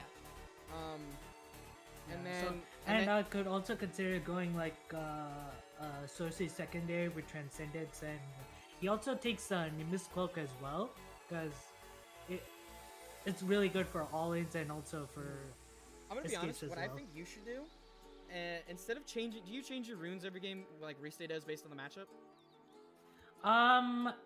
I most of the time, yes. Okay. Most of the time. I'm gonna say this. I think you stick to one rune page. I think you stick to one standard rune page. Yeah, and I'm just sticking to like Conquer, which is totally good, totally fine. I think that's good. I think you stick to. Also, are you taking Alacrity or are you taking Tenacity in Conquer? Okay, so here's one thing that a lot of people don't know, which I also learned once Garen got reworked. His spins only scale off of items and levels, not from runes. So Lethal Tempo is garbage, Hail of Blades is garbage, Alacrity is garbage. Okay. Even the small. So you don't take Alacrity, you always take Tenacity? Yeah. All right, good. Tenacity. Even if it did, I think you should take Tenacity every time. Yeah, I as long as they have CC, obviously, which they do. Yeah. But like you'll literally, because this is the thing, the thing that Garen excels at is you're gonna get CC'd for maybe half a second to a second because you have so much tenacity. And that's why Sterix is so good on Garen, because along with Legend Tenacity and Sterix, you get boatload of tenacity. Yeah, true, you do. All right, so I think you have an idea. I don't agree with Greaves. So we can agree. Just think about mindfully when you're gonna go Greaves and one-shot Garen opposed to, because I think Triforce PD full tank after that is enough damage to kill anyone on their team. Yeah. You know, you don't need like insane one-shot potential. You just need to survive. So yeah, I think you got the gist of it. The rest of this game I think is kind of like silly mistakes. I don't know why you came bot here. Like you're letting Darius come back in the game. He has like there's nothing to accomplish your bot. I think at this point you could fight Garen or Darius and just you kill him, try to snowball, get as much gold up as you can, and like just play for the side lane. Like you need to like in this situation, if your bot's feeding this hard, I would play for the side lane and then group later when you're like 3 levels ahead of their ADC. Yeah, because I tried to think of that, but I don't know why I was not thinking about. It's just autopilot. Like I do it too. Like it's like hindsight. Oh shit, why didn't I think about that? But like when you're in the game, like you know why you're not thinking about it. It's because there's a lot of things going on, and you're not sure what to think about, and that's why we sit down and do these sessions. All right, so I think that's the majority of it. Like you kind of hinted these 2 deaths or that last death and I pretty much after laning phase I pretty much hinted. Yeah, like at this point, okay, so I'm gonna give you a general tip. If you're the carry on your team, let's say like you have to carry the game, and you don't know which lane to go to, start walking down mid lane and then look to the side waves and see which one is safe to go farm and which wave is most accessible, and just start running there. That's what you should do. You need to prioritize farming side waves a lot more and not grouping.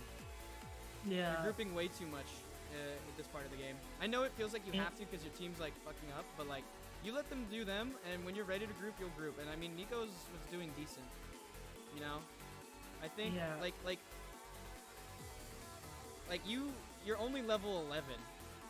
At this point, you should be like level 12 or 13. Level like 13 or 14. Yeah, and like you should be like you gotta realize that XP has a gold value itself. And it's not even saying split push, like it is split push, but it's like split push not with the intent of ending the game the entire way with split push, even though you can play that way. It's split push. It's just about applying pressure. It's about, yes, pressure. You need to, the game is all about pressure. And as a top laner, I think the easiest way to apply pressure is just by constantly being a menace in a side lane. Constantly. Yeah. I do this in most games, but whenever I in one side lane, I would see like 2 or 3 people coming towards me, but obviously it's Iron, but yeah, my teammates don't know what to do. Yeah, you can, man, don't worry. And that's what I mean, is like don't try to herd the sheep. Your teammates are sheep, okay? You are not a shepherd. Yeah. You are God King Garen, okay? Don't herd the sheep on your team. Just play for Demacia. That's what I'm gonna say. Yeah. I know it's Mecha. I like God King. I would say, literally just don't herd the sheep. Don't try to tell them I what don't to know do, why Sona was with me at this point. Like I don't know. Because why. she's not gonna be with Ashe. Ashe is dead. She has nothing else to do. I mean, like, this is not terrible. Unfortunately, you don't get the solo XP, but you guys are also staying here too long because you know they just took mid, and now you're pushing. Like you're pushing. Okay, I know you guys don't have vision of this because I'm looking. There's no words here. Yeah. You are pushing with only having vision of 2 people on the map. If you're gonna push, you need to count how many people are on the map and which people can kill you. And if 2 people can kill you, if they're together, you need to assess that. And you need to assess, okay, who can kill me? Who can kill me when they're together? Who can I 1v1? And do I see them on the map? And are they rotating to me? Oh, I don't see anyone on the map. This is not the time to be pushing. I back off. You don't necessarily have to back, but you need to be way back here in the lane, like all the way where this bard is, because you're getting flanked by 2 people and you don't even know it. Yeah. You see this?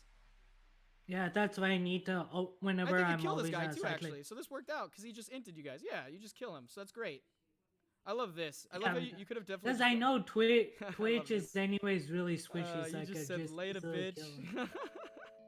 Yep.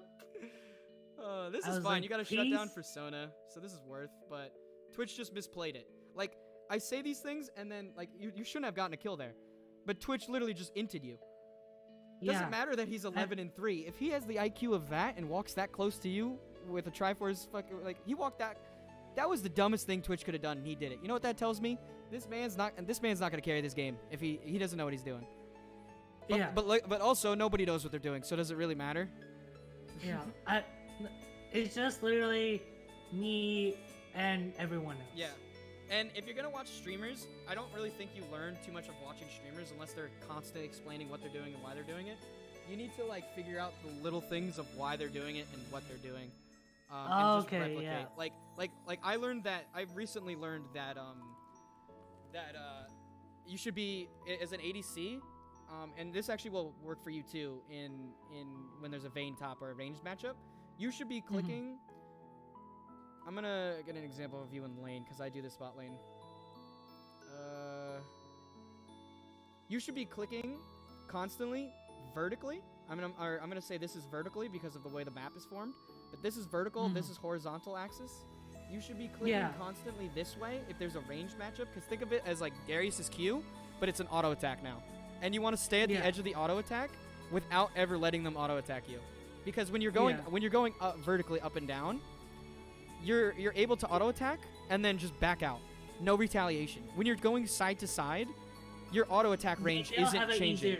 The max range of your auto attack isn't changing, so there's retaliation.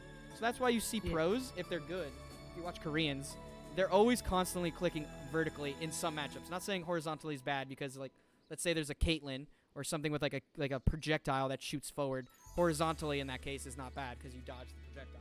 But it's a mix of both. But I think you get the gist of like where this is going. Honestly, this game at this point just snowballs out of control.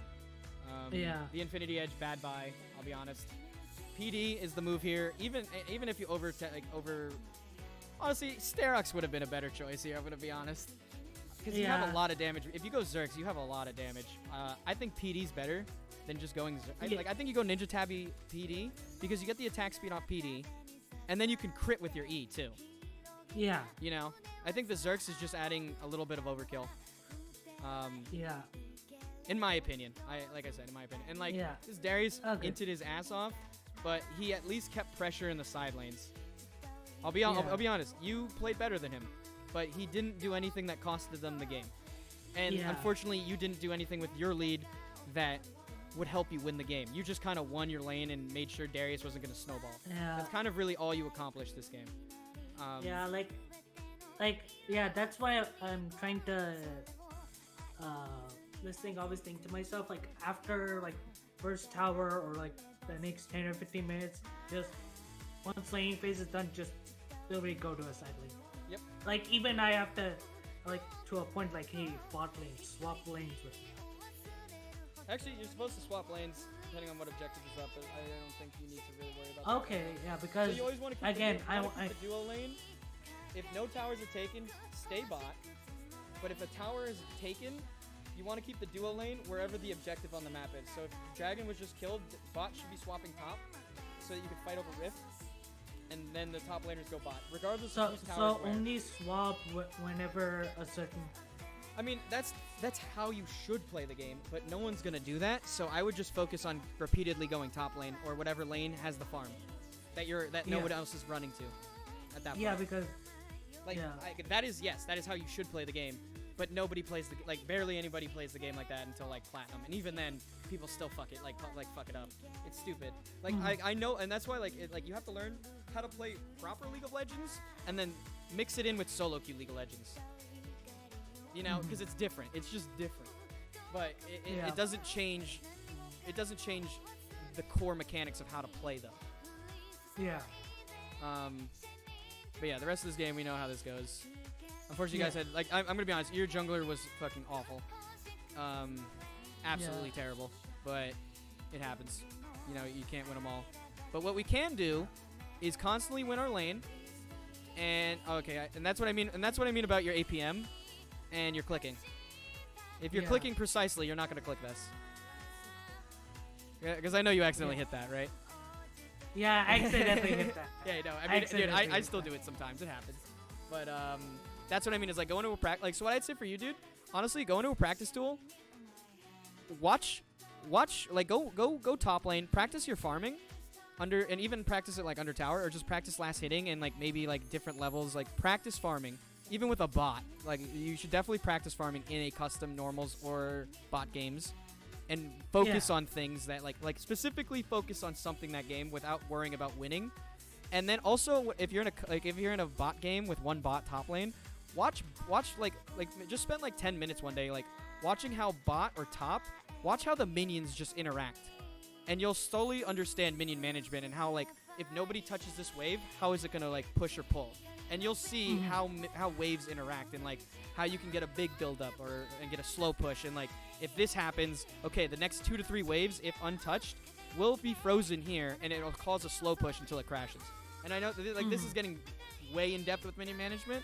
But those are the things at higher elo that separate the good and bad players is planning. Yeah, I just want to stick to the you need to stick to basics and simple minion management. You don't need to think about okay, jungle's on this side at 3 minutes, this is gonna happen, and then if I freeze the wave here, I'll be back in time and it'll collapse perfectly. You don't need to think about that. I'm not. You don't need to think about that yet. You just need to think about okay, have I seen the jungler? No. Okay. Maybe I should pull my lane and try to freeze it. I'll be honest, it's always okay to freeze near your tower, as long as you can CS, because it's just safe. It's just safe, you know. And I think if you just if you consistently play safe, you'll climb too. But eventually you have to play to win, and you do play to win. You get kills. You're good at fighting. I think we just need to hone in on your basic mechanics of CSing and decision making. And I think you'll be fine, dude. I honestly think you definitely could hit bronze in the next few weeks, for sure. Also, like I said, this is your patch, man. Yes, this is my patch. This is your patch. Iron Garen meta, man. This is it. Yep. So. Honestly, if I add... Go on. Add what you say and with these changes, honestly, I could get silver. Oh, dude, like- you'll be surprised how quickly you climb once you fix a couple of these things. Because, I think a lot of them, like a lot of these mistakes are just made throughout all up until gold, even in gold, and like it's just a matter of consistency. You know, like maybe you do it perfectly one game, but the next game you don't. You know, and then it's like all about just putting it together. Also, check out this guy. I'm gonna put it in my chat. You guys can check him out too. Nice on YouTube. I've heard of it. Yes, definitely check him out. Very, very informative guy. Challenger, Tryndamere, top lane, mid main. He has a video specifically on how to climb out of every single elo for top lane. Definitely look at that video. And he's going to tell you to switch your champion pool, but you don't have to. But listen to the advice that he gives, because he's got an insane amount of coaching experience. And like the things I'm telling you are generalized League of Legends things that you should do eventually. But some of it you really don't need to do to climb out of Iron. He'll tell you the like specific things in general that will most likely get you out of Iron in that video. So definitely check that video out. And then yeah, that's about all I got. Do you have any like questions I can answer at the end of this? Not really. All right, cool. Well, I hope this was helpful, man. Very helpful. Thanks, Rio. Yeah, no problem, dude. Of course. For anybody in chat, I am now doing coaching for 40K channel points, or people that are just generous in helping me support the channel financially. Like me. Like Ace Racer here and Sabby Deer. Also, Demoko gave one to Life is Bowling, so we'll probably do those coming up in the next week or two. This will be on YouTube, so if you're on YouTube, if you guys like this content, like, subscribe, comment, hit the subscribe button, hit the bell. You'll know when I come out with new videos. Do you do Sekiro coaching too? Yes, but I essentially just turn on, I turn your stream on, Claire, and I just leave it on, and that's how I coach Sekiro. So, yeah. So thank you guys, and I'll see you in the next video. All right, there's the YouTube cut. All right. Cool. Thanks, man. Appreciate it. I hope this helped, and yep, we'll be in touch. definitely. And if I forget anything, I can just go to YouTube. Yeah, I'll link it to you when I'll upload it probably like tomorrow, because I'm gonna be streaming probably most of today into like we have class practice tonight. So I'll probably upload it tonight or tomorrow, and I'll send you the link. So yeah. All right. Cool. Good luck at solo queue, man. Thanks. Hey, no problem. I'll be watching your stream. Hey, all right, sounds good. I'll see you in a bit. Yep. See ya. All right, cool.